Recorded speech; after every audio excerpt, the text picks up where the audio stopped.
Apple iPad Air versus iPad Pro, which one should you look for? Peace be upon you, my dear friends and followers of the channel. How are you today? I hope you are well and in good health. Today with you is a beautiful, new and important video for everyone. This video will be called Apple iPad Air versus iPad Pro, which one should you look for? But before watching the video, subscribe to the channel and like and share so that it reaches the largest number of people. Now let's watch the video and I hope you like it. Apple's iPad range isn't as simple as it used to be, with multiple brands such as the iPad Air and iPad Pro, and it's not always clear how they differ.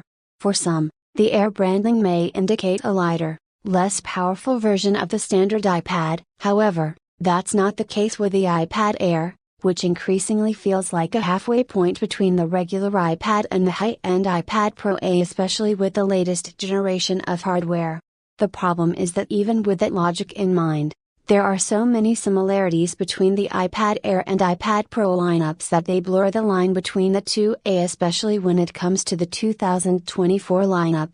With that in mind, we've created this guide to explain the key differences between the iPad Air and iPad Pro families. We will not focus on individual products here, but rather on the ranges as a whole, to explain how they differ conceptually. It's worth noting that we've tested every model of the iPad Air and iPad Pro that Apple has released, so we're well equipped to provide the best insight into the key differences between the two ranges and help you on your buying journey ahead of Black Friday later this month. Plus, if you need a little more help, we've also got our best iPad guides and best tablets to point you in the right direction. Pricing. The iPad Air and iPad Pro are both very premium options not just in Apple's tablet lineup but in the tablet market in general, and both have price tags to match, though the iPad Air is slightly more affordable than the high-end iPad Pro. That's because the iPad Air has shifted to become the midpoint between the regular iPad and the high-end iPad Pro, boasting key iPad Pro features without costing as much. However, its price has risen steadily since its revival in 2019, with the latest 11-inch iPad Air starting at £599/599 Australian dollars, rising to £799/799 Australian dollars if you want the new, larger 13-inch model.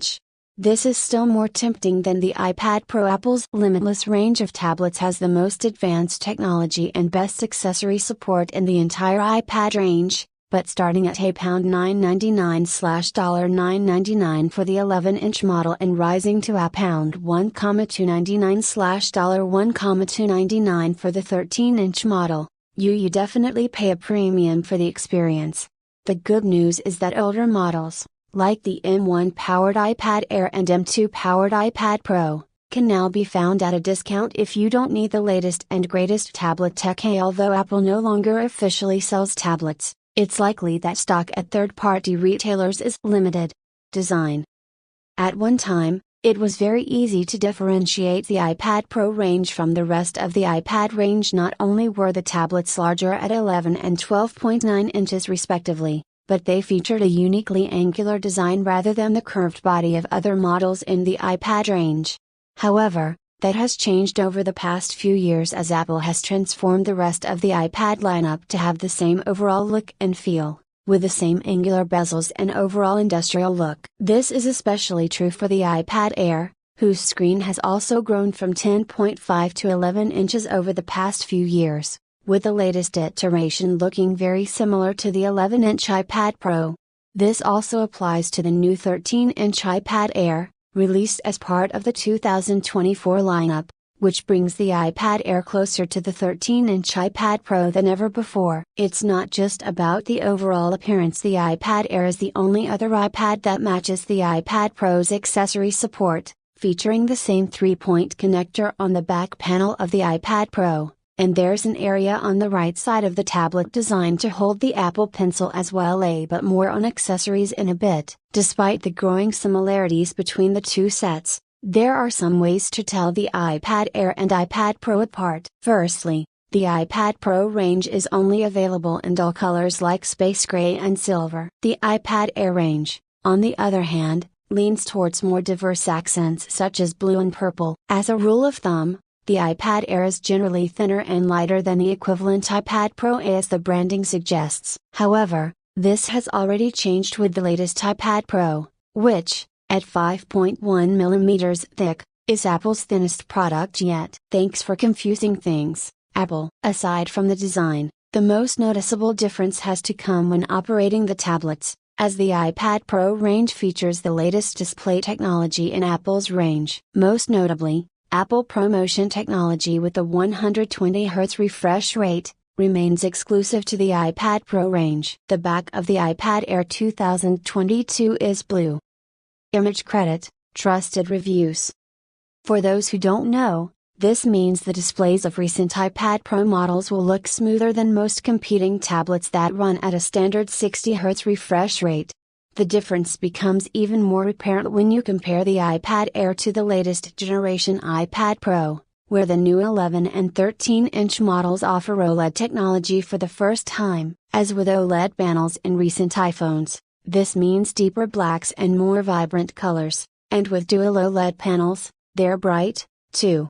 Performance was once an area where the iPad Pro outperformed the rest of the competition. It was a clear message to consumers: if you want the best possible performance, get the iPad Pro. That's still the story with the latest iPad Pro models, which feature Apple's desktop class M2 or M4 chip depending on which version you choose. Not only do the M series chips deliver the best performance of any tablet on the market, Apple branded or not, they enable the iPad Pro to perform some cool tricks, including Apple's new Stage Manager multitasking system, powering a second screen, and more. However, as with the design, recent models of the iPad Air are starting to encroach on the iPad Pro's grip on performance power. That's not so much the case with older models of the iPad Air, which typically had the same A-series chip as the equivalent flagship iPhone available at the time, but the 2022 model jumped to Apple's M1 chip, and the 2024 model continues that journey with the M2. This means that the latest iPad Air can not only perform at a similar level to the iPad Pro in terms of everyday performance, but it also means that it is the only non-Pro iPad to offer features like the aforementioned Stage Manager multitasking system and, with the M2 variant, Apple Pencil hover technology. However, the M4 chip in the latest iPad Pro is still much more powerful than the M2 chip in the iPad Air, so if you really want the best possible performance, the iPad Pro is the better choice. Just make sure you really take advantage of this power, as you can save a significant amount of money with an iPad Air M1 or M2 that is still capable of working. Accessories first. Apple's iPad Pro lineup set the standard for accessory support with first-party accessories like the Apple Pencil 2, which attaches magnetically to the side of the tablet for storage and wireless charging, as well as the updated Magic Keyboard that offers something more like a traditional laptop experience. With a dedicated trackpad, you also have the option of the second-generation Magic Keyboard and the new Apple Pencil Pro, but these are available exclusively for the latest generation iPad Pro. Plus, they make the iPad Pro a solid laptop alternative, especially when combined with iPadOS elements like Stage Manager. However, the iPad Air also features great support for accessories, with the past few generations supporting the Apple Pencil 2 and its own version of the professional Magic Keyboard, leveling the field for accessories. This trend has continued with the latest generation iPad Air range, which offers the same support for the Apple Pencil Pro and Magic Keyboard as the equivalent Pro model. This means you no longer need to go for the high-end iPad Pro if you want a powerful laptop alternative. The iPad Air, along with optional accessories, is quite capable. Judgment. Both iPad brands serve different users. The iPad Air is a great school companion, while the Pro range is designed for pro-level creators who will really benefit from the cutting-edge technology on offer. So it largely comes down to how you envision using your iPad.